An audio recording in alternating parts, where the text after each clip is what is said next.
अस्सलाम वालेकुम नाजरीन, आप देख रहे हैं प्रोग्राम दुनिया के साथ। मैं हूं आपके साथ आपकी मेज़बान आसमा इकबाल। आज हम सबसे पहले बात करने वाले हैं बरतानिया की, जहां पुलिस ने लिवरपूल विमेंस अस्पताल के बाहर होने वाले धमाकों को दहशतगर्दी का वाक़या करार दे दिया है।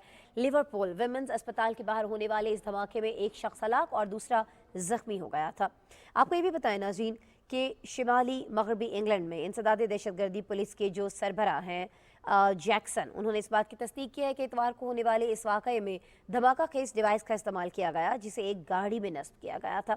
आपको ये भी बताएं कि महकमा इंसदाद दहशतगर्दी ने इस वाक़े में मुलव्वस होने के शुबे में 4 अफराद को अपनी हिरासत में भी ले लिया है। जो अब तक तहकीकात की गई है वो ये बताती है कि टैक्सी ड्राइवर जो था, उसकी गाड़ी में बैठ कर आने वाला मुसाफिर देसी साख्ता बॉम्ब अपने साथ लाया, जो अस्पताल के सामने फट गया। इस हमले में एक ड्राइवर जख्मी हुआ, जिसे अस्पताल से तिबी इमदाद देकर घर भेज दिया गया, लेकिन खुदकुश हमला आवर दौरान हमला हलाक हो गया। बरतानवी महकमा इंसदाद दहशतगर्दी का बताना यह भी है कि हमला आवर की शनाख्त 32 साला इमाद अस्सवाइमीन के नाम से हुई है, जो शाम का मुहाजिर बताया जाता है। बरतानवी मीडिया के मुताबिक इमाद ने कुछ अर्सा कबल इस्लाम छोड़कर ईसाइयत कबूल की और अपना नाम बदल कर कुछ और रख लिया था। और दुनिया की बेहतरीन इंटेलिजेंस मानी जाने वाली बरतानवी खुफिया एजेंसी MI5 का मानना यह है कि वो इस शख्स के बारे में लाइल्म थे। बरतानवी वज़ीर आज़म बोरिस जॉनसन ने भी इस बारे में बात की है और हमले के बाद उन्होंने कहा यह था कि वक्त आ चुका है कि हम चौकस हो जाएं। क्यों अब चौकस होने की बात की जा रही है? क्यों जब ये हमला प्लान किया जा रहा था उस वक्त चौकस नहीं थी बरतानवी पुलिस? ये सारी बातें हम जानने की कोशिश करेंगे। अतर काज़मी साहब हमारे साथ मौजूद हैं, सीनियर सहाफ़ी हैं, सीनियर तज्ज़ियाकार हैं, UK से बराह रास्त वीडियो लिंक पे हमें ज्वाइन कर रहे हैं। उन्हें वेलकम करते हैं, उनसे बात करते हैं। अस्सलाम वालेकुम अतर काज़मी साहब। जी वालेकुम सलाम। अतर काज़मी साहब, बहुत शुक्रिया शो के लिए आपने वक्त निकाला। अतर काज़मी साहब, सबसे पहले तो मुझसे ज़रा ये बता दीजिएगा, ये शख्स, इसके बारे में इंटेलिजेंस के ज़राए क्या बता रहे हैं? जो तहकीकात अब तक हुई है क्या बता रहे हैं? हम तक जो मालूमात आई हमने बता दी, आप तो UK में मौजूद हैं। किस तरह से इस वाक़े को पूरे UK के अंदर देखा जा रहा है और फिर किस तरह की इंफॉर्मेशन जो है इस आदमी के बारे में आ रही है इस धमाके के बाद से? देखिए, इस आदमी को पहले भी पुलिस के साथ इसका राब्ता हो चुका है। पुलिस ने एक दफ़ा इसको गिरफ्तार किया था और सैंक्शन किया था, वो इसकी ज़हनी हालत की वजह से। कुछ अरसा कबल ये एक चाकू लेके लिवरपूल, जिस शहर के अंदर ये धमाका हुआ है, वहाँ की सड़कों पे फिर रहा था और पुलिस ने इसको पकड़ा था। तो इसके हवाले से ये तो अब बिल्कुल कन्फर्म है कि इसका जो ज़हनी तवाज़ुन था, उसमें थोड़ा बहुत मसला था, इसको ज़हनी मसाइल थे, मेंटल हेल्थ इश्यूज़ थे। अब उसके साथ-साथ जिस तरह आपने भी ज़िक्र किया है कि इसने अपना मज़हब भी चेंज कर लिया था और ये इस्लाम छोड़ के क्रिश्चियन हो चुका था।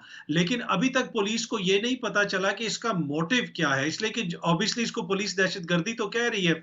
जिस तरह का इसमें धमाका खेज मवाद इस्तेमाल हुआ, जो उसका तरीक़ाकार था, उसकी वजह से इसको दहशतगर्दी तो कहा जा रहा है, लेकिन अभी ये वाज़ेह नहीं है कि ये इसके पीछे मोटिवेशन क्या थी?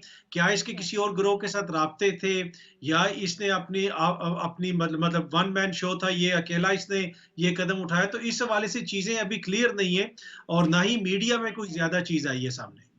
ठीक है, अभी क्लियर नहीं है, मीडिया में कोई ज़्यादा मालूमात भी नहीं आई है। लेकिन इस धमाके के बाद जो एक सवाल पैदा होता है ना अतर साहब, वो ये है कि पाकिस्तान को बहुत सारे मामलात में नाकाम रियासत का ताना दिया जाता है मगरबी ममालिक की जानिब से। अब हम ये देख रहे हैं कि मगरबी मुल्कों में सबसे ज़्यादा ताकतवर जो मुल्क बरतानिया माना जाता है, उसकी एजेंसी इस कदर वसाइल हैं जिसके पास, इस कदर टेक्नोलॉजी का इस्तेमाल करती है। क्यों ये जो इन्फॉर्मेशन थी इस आदमी के बारे में, एक बार इसको अरेस्ट करके फिर छोड़ दिया गया, क्यों उसकी दस्तरस से ये बाहर रही ये सारी चीज़ें, क्यों वो नाकाम हुई? ये सवाल बनता है ना यहाँ पे अतर सर। जी, जी, बिल्कुल। देखिए, सवाल तो ये बनता है कि अब इसी हवाले से जिस तरह आपने कहा कि इंटेलिजेंस एजेंसियाँ ये कह रही हैं कि हमें मालूम नहीं था इस शख्स के हवाले से।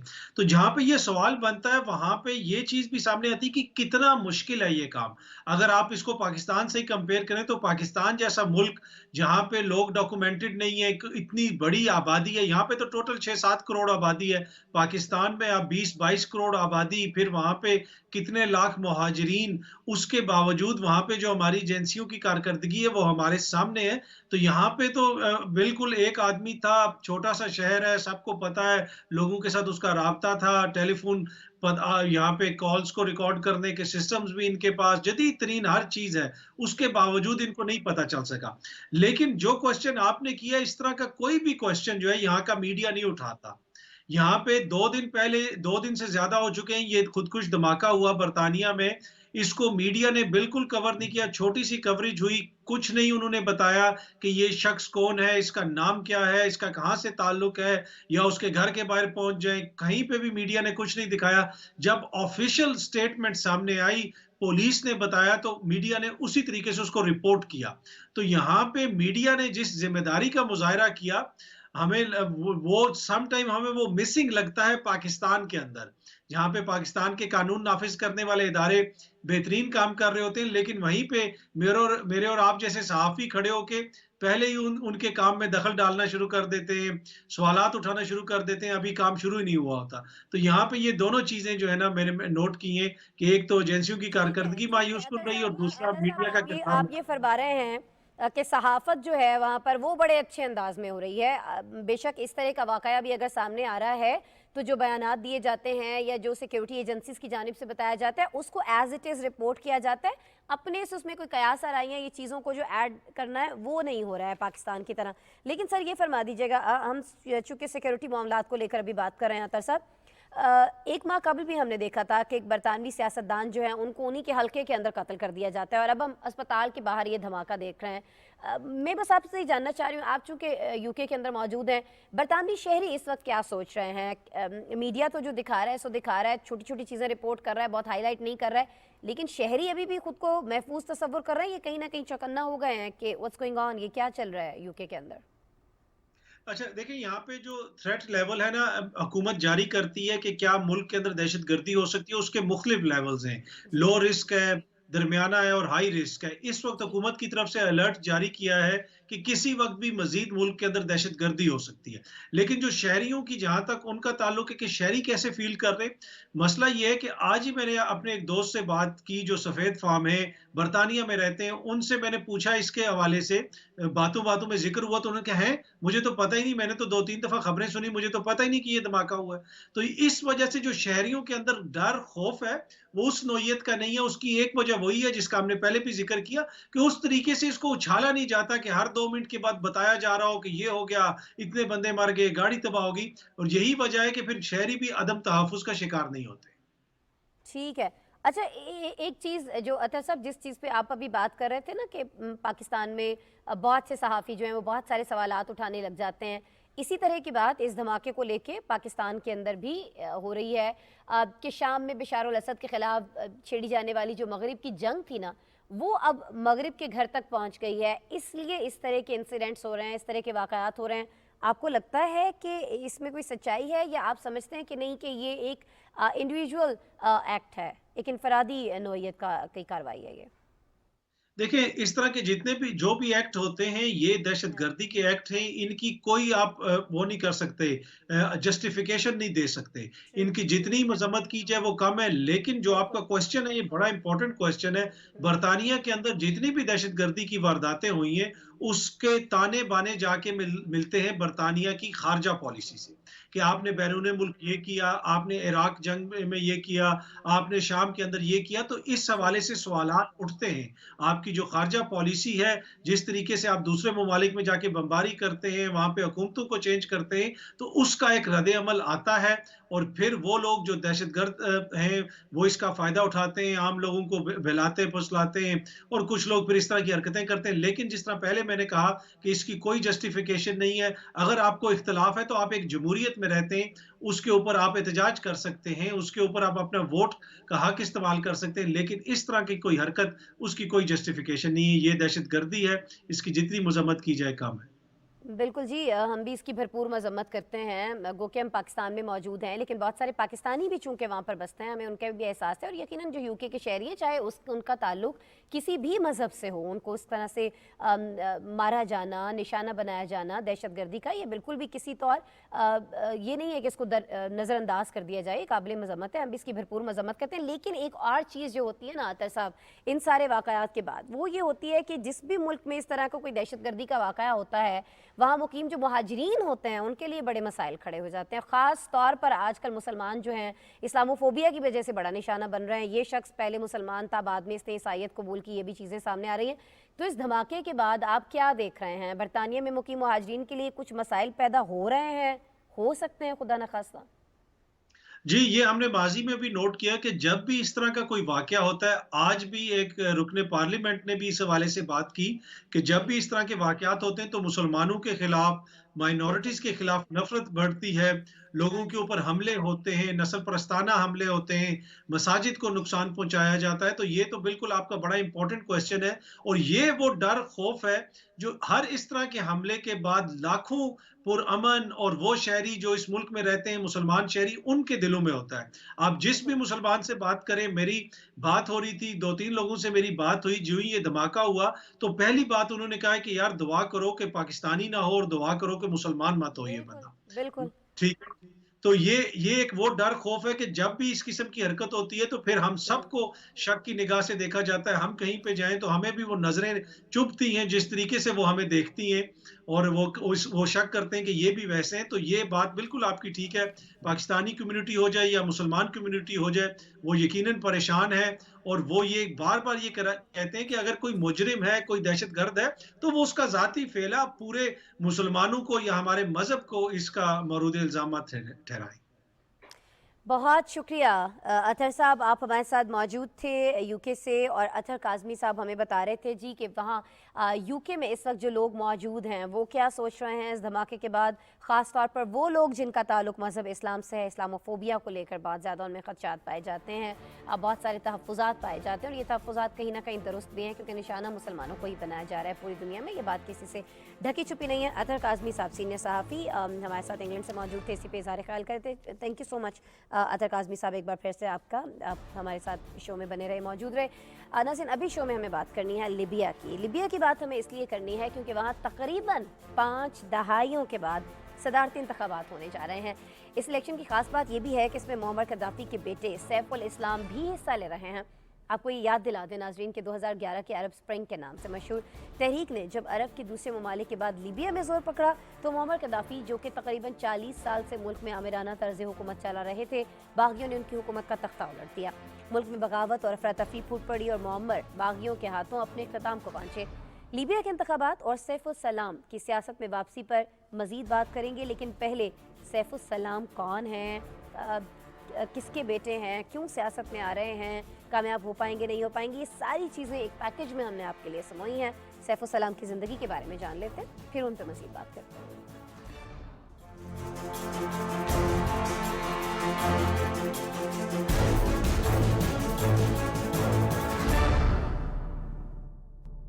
लीबिया में अगले माह सदारती इंतखाबात होने जा रहे हैं जिसमें तकरीबन 40 लाख लोग अपना हक्के राय दही इस्तेमाल करेंगे। ये इंतखाबात के हवालों से अहम है, लेकिन सबसे बड़ी खबर ये आ रही है कि मुअम्मर कद्दाफ़ी के बेटे सैफ उल इस्लाम इन इंतखाबात में हिस्सा ले रहे हैं। उनकी जिंदगी को देखा जाए तो अपने वालिद के इक़्तिदार में रहने तक उन्होंने शानदार जिंदगी बसर की। वो लंदन स्कूल ऑफ इकोनॉमिक्स से आला तालीम याफ्ता और अंग्रेजी जुबान पर मुकम्मल उबूर रखते हैं। वो अपने आजादाना सियासी ख्यालात और मगरबी ममालिक से दोस्ताना रवैया रखने की वजह से अपने वालिद के बरक्स कई हुकूमतों की जानिब से पसंद किए जाते थे। उनके वालिद ने भी उनकी सियासी वारिस के तौर पर तरबियत की थी। सैफ उल इस्लाम की सियासी नजरियात वाले से मुख्तलिफ थे, लेकिन जब 2011 में अरब स्प्रिंग के बाद जब बगावत हुई तो सैफ उल इस्लाम ने अपने वालिद का साथ दिया और फिर उनके वालिद के कत्ल के बाद ये भी भागने पर मजबूर हो गए, लेकिन उनको लीबिया से नाइजर फरार होते हुए गिरफ्तार कर लिया गया। गिरफ्तारी के बाद उनको जिंडा की पहाड़ियों में 4 साल कैद रखा गया और 2015 में दारुल हुकूमत ट्राइपोली से वीडियो लिंक के जरिए उनका ट्रायल हुआ, जिसमें उन्हें 2011 की बगावत के दौरान जंगी जराइम में मुलव्विस होने के इल्जाम में सजाए मौत सुना दी गई, लेकिन फिर 2017 में उन्हें पुरस्रार तौर पर खामोशी से रिहा कर दिया गया। सदारती इंतखाबात की रजिस्ट्रेशन पिछली एक दहाई में वो पहला मौका है जब सैफ उल इस्लाम अवाम के सामने मंजर आम पर आए हैं। कहा जा रहा है कि सैफ उल इस्लाम को अब भी गिरफ्तारी का खतरा लाहिक है। इन पर रशिया के वैगनर ग्रुप के साथ ताल्लुकात का इल्जाम है। ये ग्रुप लीबिया में सिविल वार के दौरान जंगी जराइम में मुलव्विस रहा है। लीबिया की आवाम की बात की जाए तो उनको इन इंतखाबात से ज्यादा कोई उम्मीद नहीं, लेकिन बैनुल अक़वामी बिरादरी इन इंतखाबात को जमहूरियत की बहाली के लिए अहम किरदार रही है। अब देखना ये है कि ये इलेक्शन लीबिया की तारीख में कौन सा नया मोड़ लाते हैं। बिल्कुल जी, देखना हमें यही है कि ये जो इंतखाबात होने जा रहे हैं ये लिबिया की तारीख में कोई मोड़ लेकर आ सकते हैं या नहीं लेकर आ सकते हैं। आगाह हम आपको यही कर रहे हैं कि लिबिया में आखिरकार सदारती इंतखाबात होने जा रहे हैं। ये इंतखाब मुल्क की जमहूरियत में एक नई राह हमवार करने जा रहे हैं। ये सदारती इंतखाबात किस तरह से लिबिया की मौजूदा सियासत पर असरअंदाज हो सकते हैं, इसको तब्दील कर सकते हैं, ये सारे सवाल पूछने के लिए, इनके जवाब जानने के लिए हमने राबता किया है सिराज वहाब साहब से। अरब टीवी से मुंसलिक सीनियर सहाफ़ी हैं, जद्दा से बराह रास्त हमें टेलीफोन लाइन पर ज्वाइन कर रहे हैं। उन्हें वेलकम करते हैं। अस्सलाम वालेकुम सिराज वहाब साहब। वालेकुम अस्सलाम, बहुत शुक्रिया। आपका शुक्रिया सिराज साहब, आप हमारे साथ मौजूद हैं, प्रोग्राम के लिए आप वक्त दे रहे हैं अपना कीमती। सिराज साहब, पहले तो ये बता दीजिएगा, लिबिया जहां मुअम्मर के 40 साल लंबे दौर, उनकी वफात के बाद भी तकरीबन हम ये देख रहे हैं कि एक दहाई बाद ये पहला सदारती इंतखाब होने जा रहा है। आप क्या समझते हैं, जमहूरियत की तरफ ये जो पहला कदम है, ये लिबिया की सियासत में कितना पॉजिटिव किरदार अदा करेगा सर? देखिए, ये एक तो सबसे पहली बात ये समझना चाहिए कि वहाँ पे लिबिया में मुअम्मर गद्दाफी के जाने के बाद या उनके असैसिनेशन के बाद जो एक वैक्यूम वहाँ पे रहा है 10 साल तक, वो कोई पूर्ण नहीं कर सका। ऐसा कोई लीडर वहाँ पर उभर नहीं सका जो उनकी कला को पूर्ण कर सके और पूरे लीबिया का एतमाद हासिल करे या पूरे लीबियन बाशिंदों का एतमाद हासिल कर सके। ऐसा कोई शख्स वहाँ पर आया नहीं, उनका कोई मुतबादिल वहाँ पर मौजूद नहीं रहा। उसकी कई वजूहात हो सकती है। एक तो ये कि वो बहुत अच्छा बरसर इक़्तिदार रहे और जिस तरह का उनका इक़्तिदार रहा उसमें कोई अपोजिशन पार्टी पनप ही नहीं सकी, कोई अपोजिशन लीडर पनप नहीं सका, तो उनके पास कोई मुतबादिल उनके पास आया नहीं। और वो जो लोगों ने मुअम्मर गद्दाफी के खिलाफ जो कैंपेन किया था और उनको जिन हालात में उनको निकलवाया था, उनके पास भी कोई मुतबादिल या कोई अल्टरनेट ब्लूप्रिंट नहीं था। वो सिर्फ ये जानते थे कि मुअम्मर गद्दाफी को वहां से हटाना है, लेकिन उसके बाद वहां पर क्या होगा, क्या सूरत हाल होगी, किसी को इदराक नहीं था। कुछ अमेरिकन पॉलिसी मेकर्स में इसके बारे में कोई बहुत सही आरा या सही राय नहीं थी।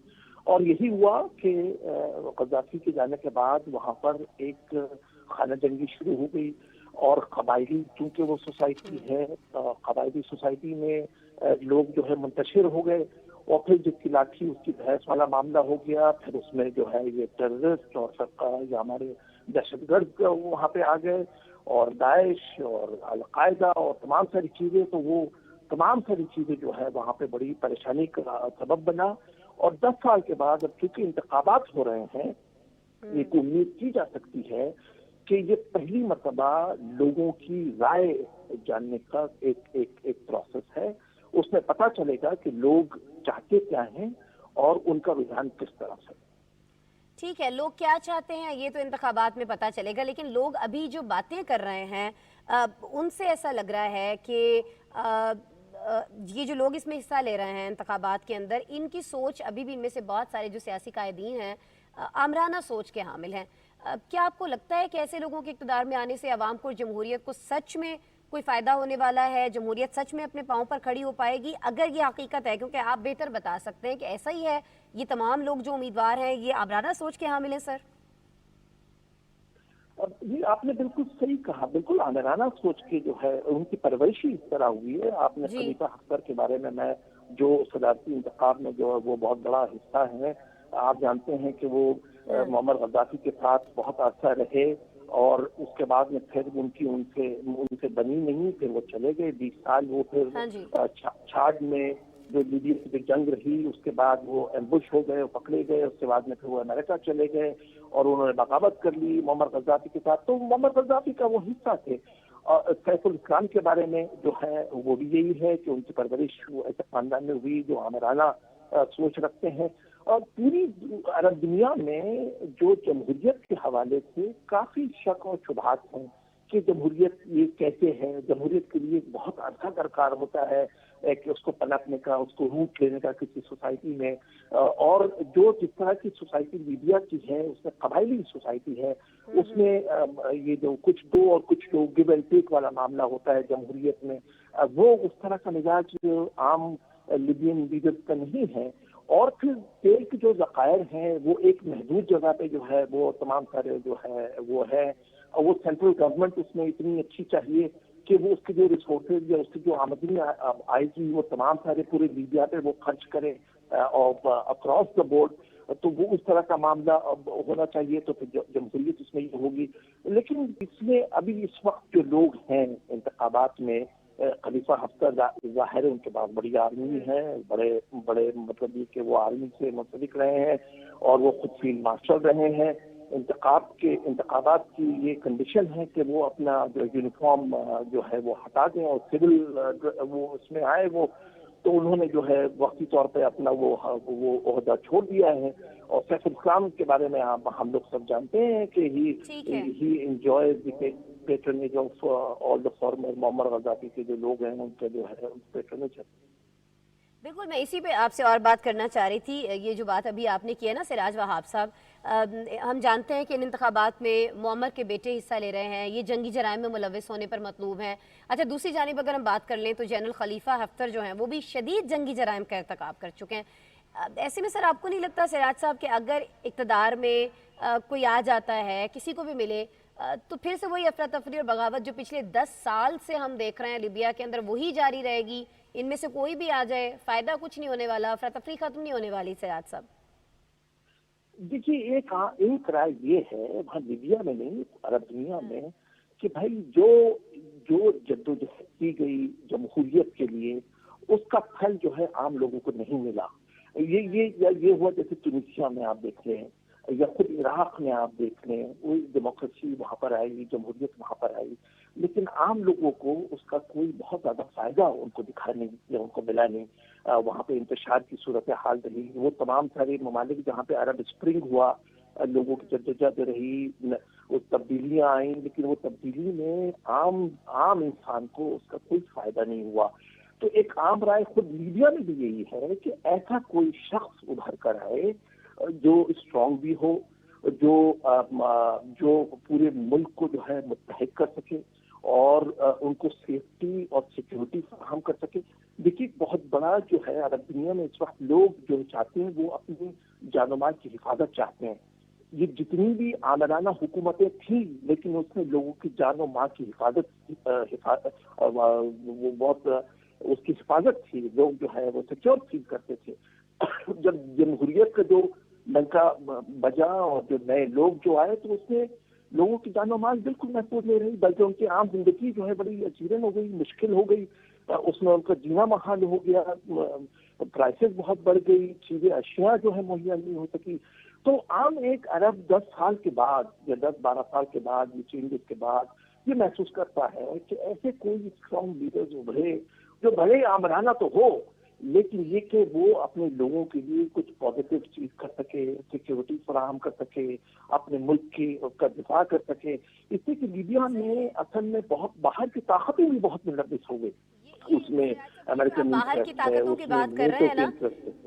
سراج صاحب، میں اسی جانب آنا چاہی تھی. لیبیا کے اندر کی تو ہم نے بات کی ہے بہت آپ سے بھی، کچھ بین الاقوامی برادری کی بات کر لیتے ہیں. کتنا اثر رسوخ ہو سکتا ہے ان انتخابات پر؟ کیا وہ بھی یعنی جو برادری ہے، جو دوسرے ممالک ہیں، وہ اپنے مفادات کے لیے آپ سمجھتے ہیں کہ لیبیا کے انتخابات میں دخل دیتے کہیں نہ کہیں دکھائی دے رہے ہیں ابھی سے؟ اور اگر ایسا ہے تو جھکاؤ کس جانب ہے یا ہو سکتا ہے ان انتخابات کے اندر عالمی برادری کا؟ یہ آپ نے بالکل صحیح کہا، اس کے اندر کوئی دو رائے نہیں ہے کہ لیبیا کے اندر باہر کی مداخلت بہت ہے. وہ باہر اصل میں جہاں بھی جو ملک میں کوئی سینٹرل گورنمنٹ نہیں رہی ہے وہاں پہ باہر کی طاقتیں اس کے اندر ملوث ہوئی ہیں، اور ظاہر جب وہ ملوث ہوئے تو ان کا اپنا مفاد ہوتا ہے، ان کا اپنا ویسٹڈ انٹرسٹ ہوتا ہے. لیبیا کے اندر ظاہر ہے تیل کے ذخائر ہیں، تمام ساری کنٹریز، وہ جو پرانی جو اٹلی اس کے اوپر اس کا جو ہے وہ وہاں پہ کالونیل اس کا وہ کالونی رہی ہے، اس کا اپنا انٹرسٹ ہے. وہاں پہ امریکنز اپنے انٹرسٹ رکھتے ہیں، ایجپٹ سے اس کے بارڈرز ہیں ان کے اپنے انٹرسٹ ہے، دوسرے عرب ممالک کے اپنے انٹرسٹ ہیں. نیچرلی یہ پورے انتخابات میں اس کا بہت بڑا باہر کے لوگوں کا بہت بڑا اثر و رسوخ رہے گا. اس لیے کہ ریسورسز جو ہے جو لوگ کینڈیڈیٹس ہیں ان کو سپورٹ کرنا، خلیفہ حفتر کو تمام ساری چیزیں فراہم کرنا، یا سیف الاسلام کو جو لوگ لا رہے ہیں وہ ان کو اس طرح کا سپورٹ فراہم کریں گے. اور صرف سپورٹ یہ کہ ان کو ایکنالجمنٹ اور ان کا ایکسیپٹنس باہر کی دنیا میں یہ بھی بہت امپورٹنٹ ہے. جیسے ہم نے دیکھا طالبان اقتدار میں آئے تو اس کے بعد ان کو انٹرنیشنل ریکگنیشن بھی چاہیے ہوتا ہے. تو جو بھی اقتدار میں وہاں پر آئے گا وہ انتخابات کتنے صاف اور شفاف ہوں گے, کیا وہ انتخابات جو ہے وہ تمام لیبینز ایکسیپٹ کریں گے, کیا وہ انتخابات جو ان علاقوں میں ہو رہے ہیں جہاں پہ خلیفہ حفتر کے فورسز ہیں کیا وہ کریڈیبل ہوں گے, کیا ان کو دوسرے ان کے جو حریف ہیں کیا ان کو تسلیم کریں گے, یا جو سیف الاسلام والے سوالات بہت جو سارے لوگ ہیں. ہیں اور جواب جو ہے وہ آنے والا وقت اس کا دے گا جب یہ انتخابات ہو جائیں گے. ظاہر اس کے بعد بھی آپ کو بھی لگ رہا ہے جو ہم بات کر رہے تھے کہ افراتفری تو رہے گی, لیکن اس میں بہت حد تک ابھی جو صورتحال ہے اس میں بہتری آ سکتی ہے اگر ایفرٹس کی جائیں. بہرحال سراج وہاب صاحب, آپ جدہ سے ٹیلی فون لائن پر ہمارے ساتھ موجود تھے, سینئر صحافی ہیں, آپ عرب ٹی وی سے جڑے ہیں, عرب ٹی وی کے لیے کام کرتے ہیں. ہمارے شو کے لیے آج سراج وہاب صاحب آپ نے وقت نکالا, اتنا جاندار تجزیہ اپنا شیئر کیا لیبیا کے حوالے سے. بہت شکریہ سر آپ کے وقت کے لیے, تھینک یو سو مچ. اچھا جی, لیبیا کے حوالے سے ناظرین ہم نے بات کی ہے, انتخابات وہاں پر ہونے جا رہے ہیں, افراتفری جب وہ کم ہوتی دکھائی نہیں دیتی ہے, لیکن شاید کچھ نہ کچھ حالات میں بہتری آ سکے. عالمی برادری بھی اس کے لیے کوشش کرے گی, لیکن عالمی برادری اس میں کہیں نہ کہیں اپنے مفادات کو سامنے رکھے گی, جیسے وہ لیبیا کے اندر ہمیشہ سے اپنے مفادات کو لے کر کام کرتی آئی ہے. ابھی ہمیں آگے بڑھنا ہے نیوز شو میں, اور اب ہمیں بات کرنی ہے امریکہ کی. امریکہ سے خبر یہ آ رہی ہے کہ امریکی صدر جو بائیڈن جو ہیں ان کی جو ریٹنگ ہے وہ مزید گرتی ہوئی دکھائی دے رہی ہے. امریکی جریدے نے ایک سروے کیا ہے اور سروے یہ بتاتا ہے کہ عوام میں جو بائیڈن کی مقبولیت میں مزید کمی آ گئی ہے. سروے رپورٹ کے مطابق مقبولیت میں کمی کی بڑی وجہ جو ہے وہ عوام میں معاشی عدم اطمینان ہے. جو بائیڈن کی مقبولیت جون میں 50% اور ستمبر میں 44% پر تھی, اور ابھی جو موجودہ سروے کیا گیا ہے ناظرین وہ یہ بتاتا ہے کہ سابق امریکی صدر کی مقبولیت 41% پر آ گئی ہے. اس صورتحال کی ایک بڑی وجہ امریکہ میں بڑھتی مہنگائی ہے. امریکہ میں مہنگائی گزشتہ 30 سال کی تاریخ میں ریکارڈ سطح پر پہنچ چکی ہے. اشیاء خورنوش ہو, پیٹرول کی قیمتیں ہوں, ان سب میں اضافہ امریکی عوام میں بائیڈن کی مقبولیت کو کم کر رہا ہے. کورونا کی عالمی وبا مہنگائی کی بڑی وجہ ہے, اور اس وبا نے امریکہ کو نہ صرف بھاری جانی نقصان پہنچایا بلکہ کاروباری سرگرمیوں کو بھی شدید ترین مالی دھچکا لگا. لاکھوں لوگ اپنی نوکریوں سے ہاتھ دھو بیٹھے. بائیڈن حکومت کی جانب سے اس کا تدارک بھی کیا جا رہا ہے, اور پچھلے ماہ کی معاشی رپورٹ کے مطابق امریکہ میں ایک ماہ کے دوران 5,31,000 نوکریاں پیدا کی گئیں اور اجرت بھی بہتر کی گئی. لیکن بائیڈن حکومت کی جانب سے تقریباً $2 ٹریلین سماجی پروگراموں کے لیے مختص کر دینے کے باوجود ہم یہ دیکھ رہے ہیں کہ امریکہ کی صورتحال جو ہے وہ بہتر ہوتی ہوئی دکھائی نہیں دے رہی ہے. ماہرین کہتے دکھائی دیتے ہیں کہ اگر بائیڈن نے فوری طور پر مہنگائی کو کنٹرول کرنے کے لیے اقدامات نہ کیے تو خدشہ یہ ہے کہ اگلے سال ہونے والی جو مڈ ٹرم الیکشن ہیں ان تک ان کی پارٹی کے لیے الیکشن جیتنا جو ہے وہ بہت زیادہ مشکل ہو جائے گا. صورتحال یہی رہی تو یہ ناممکن بھی ہو سکتا ہے. آپ کو بتائیں کہ اسی یہ جو اکانومی پول ہوا ہے امریکہ میں, اس پہ بات کرنے کے لیے سینئر تجزیہ کار ہمیں جوائن کر رہے ہیں. جہانگیر خٹک صاحب ہمارے ساتھ موجود ہے ویڈیو لنک پہ, ان سے بات کرتے ہیں. السلام علیکم جہانگیر خٹک صاحب. جی وعلیکم السلام اسما صاحبہ, آپ کو دیکھنے والوں کو السلام علیکم. وعلیکم السلام. بہت شکریہ جہانگیر صاحب, آپ ہماری ریکویسٹ پہ ہمارے شو کے لیے اپنا قیمتی وقت نکال رہے ہیں. جہانگیر صاحب, یہ جو امریکہ میں بڑھتا ہوا معاشی بحران ہے اور جو بائیڈن اور ان کی پارٹی کو اس حوالے سے کیا مشکلات ہیں, کیوں ان کی مقبولیت کم ہوتی چلی جا رہی ہے؟ مہنگائی ایک وجہ ہے, چلے ہم نے مان لیا, لیکن اس کے پیچھے ریزنز کیا ہیں لوگ یہ بھی تو جانتے ہیں نا. کووڈ بھی تو ایک بہت بڑی وجہ ہے. پھر سارا کا سارا غصہ جو ہے وہ بائیڈن پہ کیوں نکل رہا ہے؟ بالکل, امریکہ میں دیکھیے سیاسی جو سیاست کا جو سمت ہوتی ہے جی اس کا تعین میں اقتصاد یا اکانومی بہت بڑا کردار ادا کرتی رہی ہے ہمیشہ سے, اور ابھی بھی کر رہی ہے. بالکل. دیکھیے جس طرح آپ نے ابھی کہا کہ 30 سال میں پہلی مرتبہ اتنی زیادہ انفلیشن امریکہ میں دیکھی جا رہی ہے. افراط زر کا حال یہ ہے کہ چیزیں مسلسل قیمتیں بڑھ رہی ہیں. اگر آپ پیٹرول کی بات کریں تو اس میں بے تحاشا اضافہ ہو رہا ہے, اور باقی خوردنی اشیاء جو کہ بہت کم امریکہ میں دیکھا گیا ہے کہ خوردنی اشیاء کی قیمتیں اتنی تیزی سے بڑھیں, تو وہ ایک بہت بڑا فیکٹر ہے. اس کے علاوہ بھی میرا خیال ہے اور بھی بہت سارے فیکٹرز ہیں جن میں کہ جو بائیڈن صاحب اپنی پارٹی کو بھی متحد نہ کر پائے. پارٹی کے اندر دو دھڑے ہیں, یعنی پروگریسیوز اور وہ جو کہ ان کے جو مین سٹریم جو ان کی مین پارٹی ہے جس کو بائیڈن ریپرزینٹ کرتے ہیں, ان میں بہت بڑا اختلاف ہے. ایک طرف برنی سینڈرز کا کیمپ ہے اور دوسری طرف بائیڈن کا, ہم یوں کہہ سکتے ہیں, اور اس کی وجہ سے بھی پارٹی میں تقسیم ہے. دیکھیے جب بھی کوئی بڑی لیجسلیشن آئی جس میں کہ ابھی ہم نے دیکھا یہ انفراسٹرکچر بل جو کہ ابھی پاس ہوا ہے اور بائیڈن صاحب نے اس کو کل ہی اس پر دستخط کیے ہیں, اس پر پارٹی میں جو دراڑیں دیکھی گئی ہیں وہ بہت کم دیکھی گئی ہیں. مسلسل جو پارٹی کی جو تقسیم تھی وہ پھر ہم نے اس کا نتائج ہم نے دیکھے کہ جو 2 نومبر کو جو امریکہ میں انتخابات ہوئے وہ علاقائی انتخابات تھے. نیو جرسی میں ہوئے، نیو یارک میں سٹی کونسل کے انتخابات ہوئے، اور پھر اسی طرح ورجینیا میں. ورجینیا میں آپ دیکھیے کہ وہاں پر تو سیاست کی اچھی خاصی کایا پلٹ گئی کہ بالکل وہاں پر ڈیموکریٹس کنٹرول میں تھے. ڈیموکریٹس نے گورنر کی ریس بھی ہاری، اور جو ان کی جو لیجسلیچر ہے، اسٹیٹ لیجسلیچر ہے، وہ بھی وہ ہار گئے. ریپبلکنز نے اور اس کا سر نیو کنٹرول حاصل جرسی میں کر بھی لیا. تو بڑا سخت مقابلہ ہوا ہے نا. نیو جرسی، بالکل میں اسی طرف آ رہا تھا کہ نیو جرسی میں تو خطرہ یہ تھا کہ وہاں پر بھی ڈیموکریٹک گورنر فل مرفی، بالکل ان کی حالت بہت کمزور تھی، لیکن اس کے جی باوجود بہرحال وہ جیت گئے. لیکن نیو جرسی میں ایک جو اوور آل بائیڈن صاحب کے لیے تو میرا نہیں خیال کہ یہ اچھی خبریں تھیں، لیکن پاکستانی کمیونٹی کے لیے ایک بڑی خبر یہ تھی کہ پاکستانی کمیونٹی کی 2 خواتین امریکی کی تاریخ میں پہلی مرتبہ نیو جرسی کی اسٹیٹ اسمبلی کی اراکین منتخب ہوئیں، بالکل اور بڑی بات یہ ہے. دونوں ڈیموکریٹک ٹکٹ سے جیتی. اور ایسی کانسٹیچوئنسی، ایک کانسٹیچوئنسی تو ایسی تھی کہ جو 6 سال پہلے تک ریپبلکن تھی، وہاں سے وہ جی جیتی. جی تو اوور آل بات بائیڈن کی ہو رہی تھی، تو بائیڈن صاحب کے لیے سیاسی مشکلات بڑھ رہی ہیں. اور جو آپ نے ذکر نہیں تو کیا مڈ ٹرم مشکلات اگر الیکشن سر جو اب بڑھ رہی باہر آ رہے ہیں یہ جو بڑھتی ہوئی مہنگائی ہے ایک جانب، دوسری جانب گرتی ہوئی مقبولیت ہے، آپ کو لگتا ہے کہ مڈ ٹرم الیکشن تک بائیڈن صورتحال کو قابو کر سکتے ہیں؟ کوئی ایسا طریقہ ہے جس پہ بائیڈن انتظامیہ سوچ رہی ہو کہ نہیں اگر ہم یہ کر لیں تو امریکی عوام کو آرام کیا جا سکتا؟ دیکھیے انہوں نے کوشش تو کی ہے، اور وہ کوشش کر بھی رہے ہیں، اس میں کوئی شک اچھا نہیں ہے. انفراسٹرکچر بل جو ہے وہ حالیہ تاریخ کا ایک بہت بڑی انویسٹمنٹ ہے جو کہ امریکہ اپنے انفراسٹرکچر میں کرے گا. ظاہر ہے جی اس سے نوکریاں پیدا ہوں گی، اور اس سے ظاہر ہے کہ ان کو کہیں نہ کہیں فائدہ ہوگا.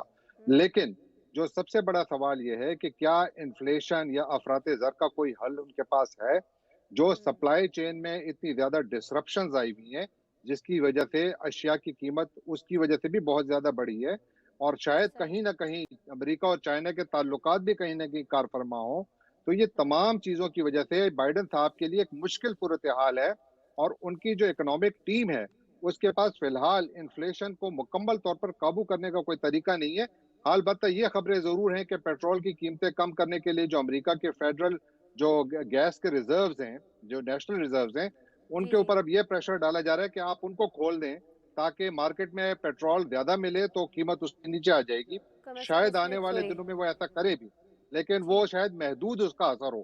لیکن مڈ ٹرم الیکشن میں لگتا یہ ہے کہ ریپبلکنز ریسرجنٹ ہیں، وہ شاید مڈ ٹرم الیکشن جیت جائیں. جب یہ 2 اچھا نہیں نومبر کو میں اسی طرف انتخابات آ ہو رہی رہے تھے. تھی جہانگیر خٹک صاحب کہ چلے الیکشن میں تو اگر اسی طرح سے مقبولیت گرتی رہتی ہے تو وہ لوگ فائدہ اٹھا لیں گے، لیکن ابھی جو سچویشن ہے خاص طور پر مہنگائی کی اگر ہم بات کرتے ہیں، اگر بائیڈن اس پر قابو نہیں پا سکتے ہیں، اس میں ناکام رہتے ہیں، تو ریپبلکن پارٹی کس طرح سے اس کو اپنے مفاد میں استعمال کر سکتی ہے؟ کیونکہ بہت سارے ریپبلکن رہنما جو ہیں، ساجد تارڑ صاحب ہیں، اس دن ہمارے ساتھ شو میں موجود تھے، وہ تو بہت زیادہ تنقید کرتے ہوئے ہمیں ریپبلکن پارٹی کے رہنما دکھائی دیتے ہیں بائیڈن کے اوپر، بائیڈن کی پالیسیوں کے اوپر. وجہ یہ ہے کہ دیکھیے ریپبلکنز کی جو ہمیشہ سے دلیل رہی ہے، وہ کہتے ہیں جی کہ اگر آپ نے ٹیکسز کم رکھے اور ساتھ یہ کہ جو بجٹ ڈیفیسٹ ہے اس کو کنٹرول میں رکھا تو امریکہ کی جی اکانومی بڑھے گی. جبکہ ڈیموکریٹس اس کے برعکس ہیں. ڈیموکریٹس نے اتنا بڑا سپینڈنگ بل لائے، انہوں نے اتنا زیادہ اتنا بہت زیادہ پیسہ پمپ کیا امریکن اکانومی میں، لیکن نتیجہ اس کا فی الحال وہ نظر نہیں آ رہا. اسی لیے جو ریپبلکنز ہیں وہ اس کا فائدہ اٹھائیں گے. شاید فارن پالیسی نے ویسے جنرلی اتنا زیادہ کردار ادا نہیں کیا امریکی سیاست میں، لیکن شاید جو اگلے سال مڈ ٹرم الیکشن ہیں وہاں پر کہیں نہ کہیں ہمیں افغانستان بھی نظر آئے، کیونکہ افغانستان کے حوالے سے بھی جو بائیڈن صاحب پر بہت تنقید ہو رہی ہے. دیکھیے جب 2 نومبر کو ابھی جو الیکشن ہوئے ہیں اس میں جو حالیہ جائزے ہیں وہ کہتے ہیں کہ اگر اس دن امریکہ میں جنرل الیکشنز ہوتے، یعنی کہ امریکی کانگریس کے الیکشنز ہوتے یا مڈ ٹرم سے کہہ لیں آپ، تو اس میں ریپبلکنز ڈیموکریٹ سے کم از کم 50 سیٹیں جیت جاتے. یعنی اس حد تک ان کی جو پروجیکشنز تھی یہ 2 نومبر کی. ابھی یعنی آنے سر والے ابھی دنوں میں آپ یہ کیا کہہ رہے حالات ہیں بنے گے. کہ بعد کی بات تو چھوڑیں، عام انتخابات کو یا مڈ ٹرم کو تو اگر ہم چھوڑ دیں، ابھی سے آپ یہ دیکھ رہے ہیں کہ جو سیاسی منظرنامہ ہے امریکہ کا وہ چینج ہوتا ہوا دکھائی دے رہا ہے بہت حد تک. بالکل چینج ہوتا دکھائی دے رہا ہے، اور ہاں آنے والے دنوں میں شاید یہ مزید بڑھے اگر اچھا ڈیموکریٹک پارٹی نے کوئی بہت زیادہ ریولوشنری اقدامات نہ کیے، اور ان لوگوں کی جو عام لوگ ہیں، جو مزدور طبقہ ہے، ان کے جو مسائل ہیں ان پر زیادہ हाँ जी। توجہ نہ دی، گرچہ بائیڈن صاحب کی طرف سے کوشش بہت ہے، لوگوں کی امداد بھی جاری ہے، لیکن हाँ جو जी। اوور آل انفلیشن جو ہے، افراط زر جو ہے، مہنگائی جو ہے، اس نے مجھے لگتا ہے کہ ان کے لیے ایک ایسا بڑا سیاسی چیلنج بنا دی ہے کہ ان کے پاس اس کا فی الحال فوری حل نہیں ہے، اور اگر فوری حل نہیں ہے تو جتنا ٹائم اس میں لگے گا اتنا ہی ریپبلکن پارٹی کو ایک ورچوئل واک اوور مل جائے گا، کیونکہ وہ پولیٹیکلی زیادہ سٹرونگ ہیں، کیونکہ وہ اپنی جو دلیل ہے اس کو مزید پروموٹ کر سکتے ہیں کہ دیکھیے ہم نے ٹیکسز کم رکھے تھے اور ہم نے بجٹ ڈیفیسٹ کو کنٹرول میں رکھا تھا، اور آپ دیکھیے کہ امریکہ کی اکانومی آگے بڑھ رہی تھی۔